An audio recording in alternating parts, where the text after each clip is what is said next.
It was a bittersweet celebration today. It marks Betty White's birthday. The television icon would have turned 100. Betty White was a staunch animal rights advocate, and joining me now is Sherri Franklin with a local senior dog rescue nonprofit called Muttville. Sherri, thanks so much for being here. And who do you have with us? Well, today I have Tupac with us in my arms. He's a 12-year-old mutt brought to us when a family could no longer care for him due to illness in the family. So he's in my arms. He's a wonderful, loving boy, and we've had him about a week, so he's fairly new to us. We are here, and today's a day of celebration because it is actually Betty White's 100th birthday today, and she just, missed it. She was even planning it.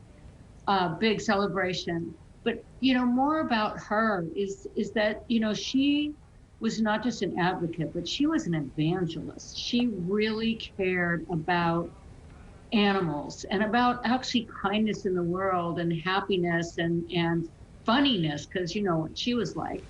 But, in honor of her birthday, the whole nation has really come together. The whole rescue nation has come together to put on the Betty White Challenge. And that is for everybody to be generous to their local or their favorite animal charities today in her honor. She loved animals. At one point in her life, she had 26 dogs living in her house, and that's more than me.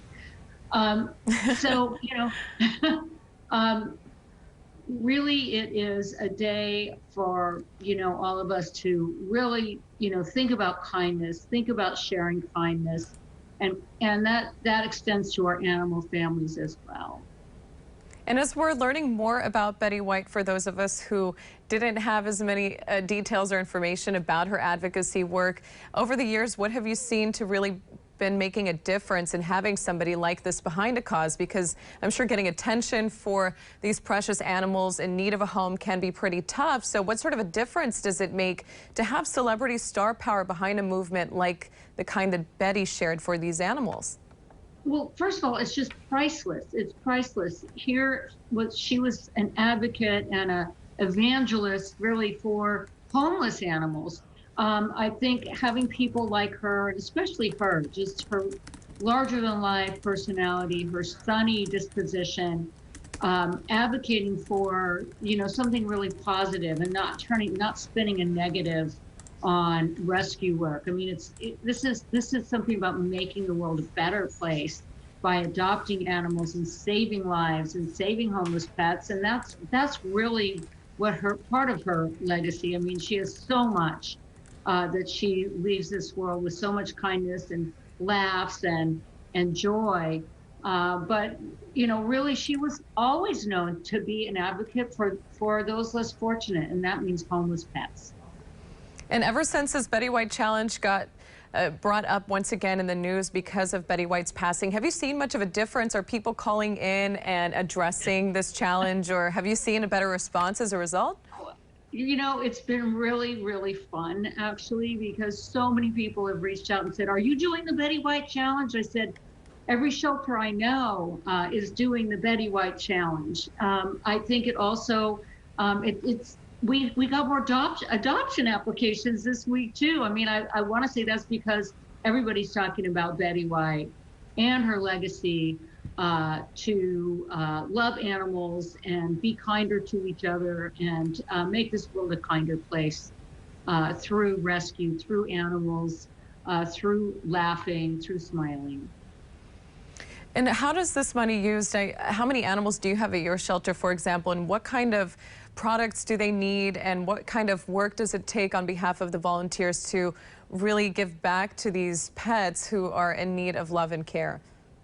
Well, we always need foster homes. I mean, that goes without saying. But, our vet bills are so high. We take dogs and we stay committed to them. And sometimes they've had no care, and they're senior dogs. They've had no care in their lives. And, they come to us and they need a lot of treatment to get them ready to go to their new forever homes. So, the donations that we get today is actually going to help us save more lives and get more dogs into a healthy space where they can really have a good quality of life as well. So I encourage everybody. We have over 80 dogs in our care right now, and we rescue over 1,000 senior dogs a year at Muttville. So, having a good support system like those people that really it touches their heart and it saves lives. And Sherri, I've been to your space at Muttville. It is really just so touching to see the kind of work that you guys put in, and especially that it's for these senior dogs who might get overlooked a lot of times, of course, for a puppy instead. But hey, your friend there is looking pretty cute in his little sweater, and I just want to thank you for coming on to talk about this challenge. Yes. And I want to wish you the best of luck. Thank you so much to Sherri Franklin from Muttville.